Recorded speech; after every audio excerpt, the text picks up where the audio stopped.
Good morning, class. Today we'll be going over measuring with a ruler. So class, right now I'm going to show you how to use a ruler, and we're going to measure a playing card. So I'm going to show you the correct way to measure an object. So first, just take your object. Either way works. And so when you line it up on the ruler, you want to line up the edge along with the zero. You want to make sure you use the zero mark just like that. See there how it's right on the edge? Because if you use the end mark, it's going to give you a different measuring. And the reason there is between the zero and the end of the ruler there's a little space is because with old school wooden rulers, which we don't see much of more any today, sometimes the ends would rub off. So if the end rubbed off, you wouldn't know where to start with the ruler. So we had to make sure we're using the zero and just a little in, just in case something happens to this edge here. And sometimes it's just easier to have that little extra space of the ruler.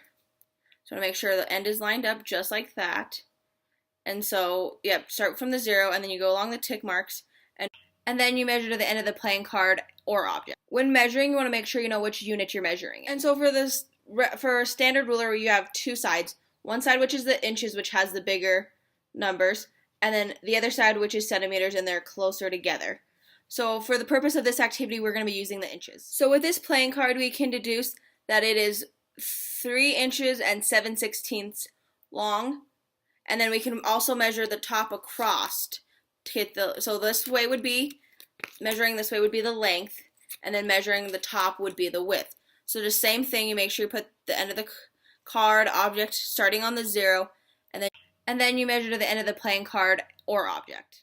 So we know that the width of the playing card is 2 and 7/16 inches. So we know the whole playing 3 and 7/16 by 2 and 7/16.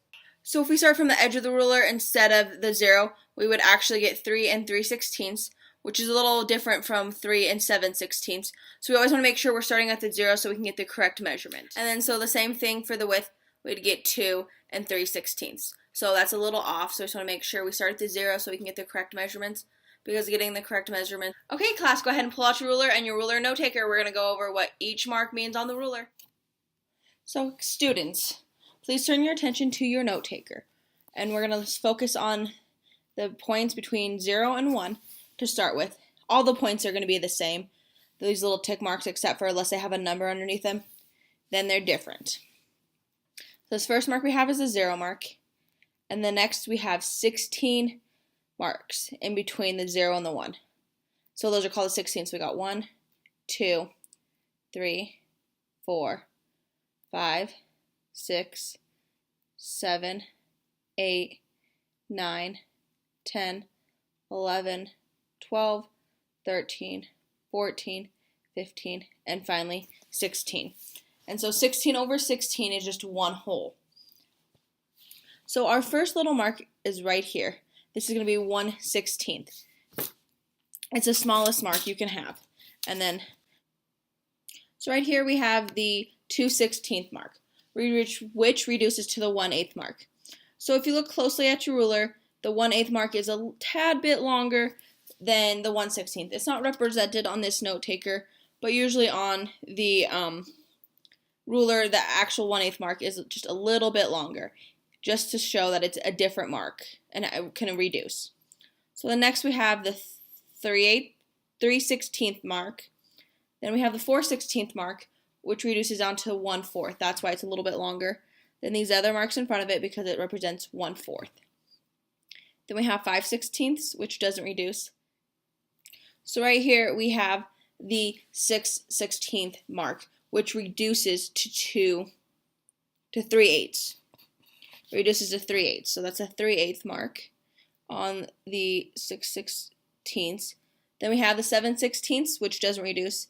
Then we have the 8/16, which is also 4/8, which is also 1/2. That's why it's halfway between the 0 and the 1, and it's a little longer than the 1/4 mark, but not as quite as long as the 1-inch mark. So after that we have the 9/16, the 10/16, which reduces to 5/8. So there's your 5/8 mark. Then you have 11/16, doesn't reduce. 12/16, which reduces to 3/4. So that's right here, the 3/4 mark. And then you have the 13/16, 14/16, 15/16, and 16/16. So right here is the 6/16 mark, which is also the 1 inch. So 16 over 16 is 1. So there's your, if you're in inches, there's your 1. And then next you have the 17/16, which can also be 1 and 1/16. You can just recount it as 16th and just know that if you recount it though, there's a 1 there, so you already have the 1 inch.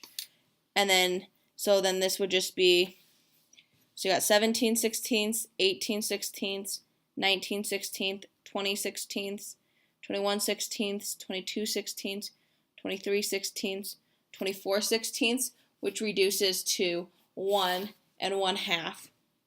And then 25/16, 26/16, 27/16, 28/16, 29/16, 30/16, 31/16, and 32/16, which 32 over 16 just reduces down to 2 holes.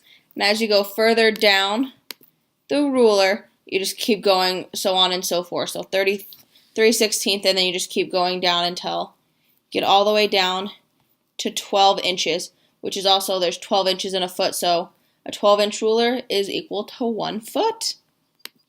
So class, that's all I have for you today. Feel free to ask any questions that you may have, and go ahead and get started on your worksheet.